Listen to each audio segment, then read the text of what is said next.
అందమైన ఉదయం. హెన్రీ నిద్రనుంచి లేచాడు. అదే సమయములో మన లియో కూడా మెల్లగా మేలుకున్నాడు.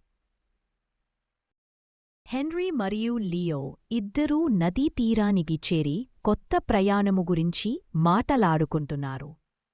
హెన్రీ మరియు లియో ప్రయాణానికి ముందు వారి మిత్రులను కలిసి సంతోషంతో వారి ఊరి ప్రజలకు వీడ్కోలు తెలిపి పచ్చని మొక్కల మధ్య మెల్లగా నడుస్తూ మరో ప్రయాణానికి వెళ్తున్నారు. వారు సముద్రంపై భారీ వర్షం కింద అతి కష్టంగా ప్రయాణం మొదలుపెట్టారు. చివరికి వారు ఆకాశంపై తేలియాడే మబ్బులపైకి చేరుకున్నారు. ఆ అందమైన చల్లని మబ్బులపై ఆనందంగా పయనిస్తుండగా వారి వెనుక ఒక ఎగిరే మాయాద్వీపం ప్రత్యక్షమయింది. ఆ దీవి తేలుతున్న మబ్బులపై ఎంతో అందంగా ఒక స్వర్గంలా ఉంది. ఆ దీవిని చూసిన హెన్రీ లియో అక్కడికి వెళ్లాలని నిర్ణయించుకున్నారు. వారు దట్టమైన మబ్బులతో ఉన్న ఆ దీవిలోపలికి ప్రవేశించారు. మబ్బులు మరింత దగ్గరగా వచ్చాయి. వారికి దారి తెలియకుండా పోతుంది. అప్పుడు వారికి ఒక మెరిసే గుర్తు దారి చూపిస్తూ ముందుకు తీసుకువెళ్తుంది. వారు గమ్యాన్ని చేరుకున్న తరువాత ఆ గుర్తు ఒక్కసారిగా మాయమైపోయింది. తర్వాత వారు ఒక వినూతనమైన మాయాజాలపు రాళ్లతో కూడిన ఒక ప్రదేశాన్ని చూశారు. అది మాయా గుర్తులతో ఎంతో వింతగా ఉంది. లియోకి అర్థం కాక అందులో ఒక మాయా పలకని తీసి చూసినప్పుడు హెన్రీ చుట్టూ కొన్ని మాయా గుర్తులు తేలుతూ కనిపించాయి. హెన్రీకి అది ఒక పజిల్లాగా అనిపించింది. హెన్రీ తన తెలివితో ఆ మాయా పజిల్ను క్రమపద్ధతిలో అమర్చగా వారి ముందు నీలిరంగులో తిరుగుతూ ఒక మాయాద్వారం తెరుచుకుంది. హెన్రీ అందులోకి వెళ్లబోతున్నాడని గమనించిన లియో వెంటనే అతని ఎదుట నిలబడి మెల్లగా ఆపాడు. ఏదైనా ప్రమాదం ఉండొచ్చు అన్న భయంతో. హెన్రీ లియోను ఆత్మవిశ్వాసంతో చూశాడు. మనమిద్దరం కలిసేదీమ్మి ఎదుర్కొంటాం అంటూ ధైర్యం చెప్పి అతన్ని నెమ్మదిగా లోపలికి తీసుకెళ్లాడు. మాయాద్వారన వెనుక తేలే రాళ్లపై మెరిసే భవనాలతో ఒక వింతయన మాయాప్రపంచమూ ఉంది. హెన్రీ లియో ఆ వింత మాయాప్రపంచంలోకి చేరుకున్నారు.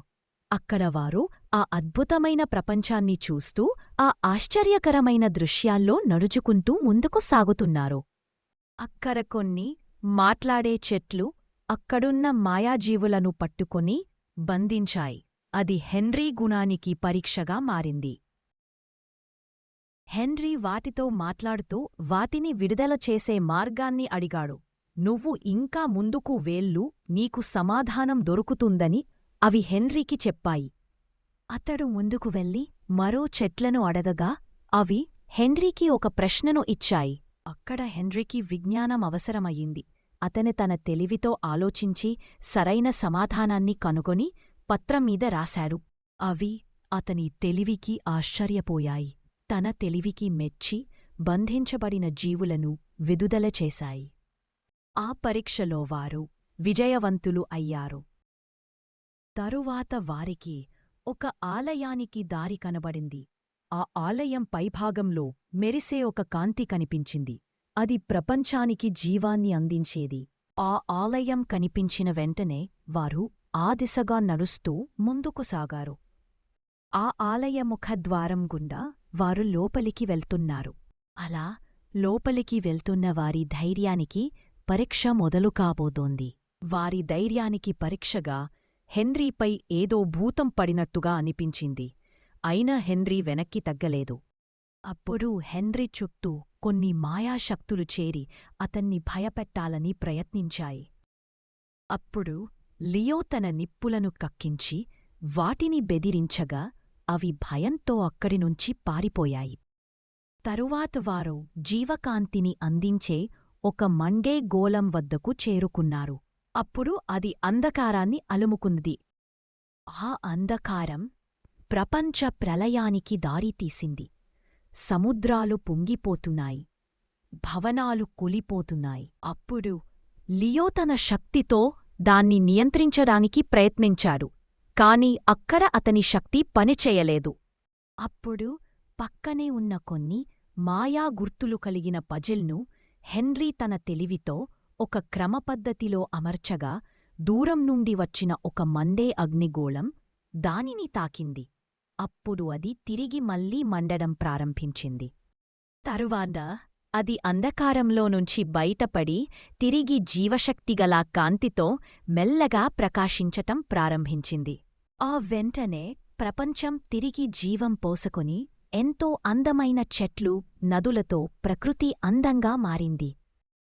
అక్కడితో వారి ప్రయాణం ముగిసింది. ప్రతి కథలో ఒక అద్భుత ప్రయాణం, ప్రతి వీడియోలో ఒక కొత్త ప్రపంచం. ఇలాంటివి మరిన్ని సాహస కథల కోసం మా ఛానల్ను ఇప్పుడే సబ్స్క్రైబ్ చేసుకోండి.